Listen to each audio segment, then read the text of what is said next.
helping to explain to customers why what you've got is better than their other options, but you actually have to have something that's better than the other These option. are my 3 top tips if you are starting a business. Number 1 is to test the demand of your product or service before you launch it. Number 2, and this is so important, build your networks and your contacts early. The third thing is to focus on your brand over your product. I think those are decent points. One of the things I frequently advise clients to do if they're starting something new, either a whole new business or a new line, is to make sure that there are people out there that want to buy what you're planning to sell. A lot of times people feel like, oh, I had a great idea for a business or a product or a service, and then they spend 6 months, 12 months, tens of thousands of dollars building it out, and then they finally go to launch and find out, nobody really wanted that, or they didn't want it the way they built it, or the way, the color they designed it in, or with the features they added.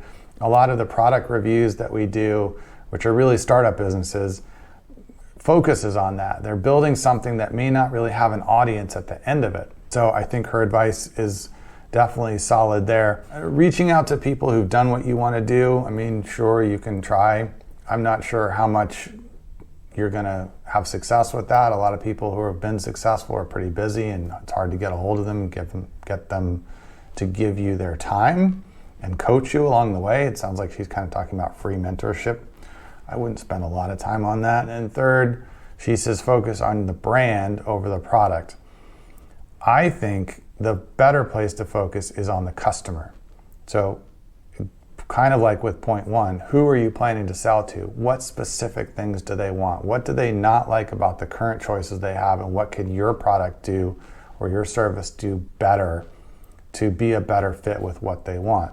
So yes, some of that is branding, helping to explain to customers why what you've got is better than their other options, but you actually have to have something that's better than the other options. So I think start with that, then the brand can focus on explaining that, and then you have a much better chance of having a good long-term successful business.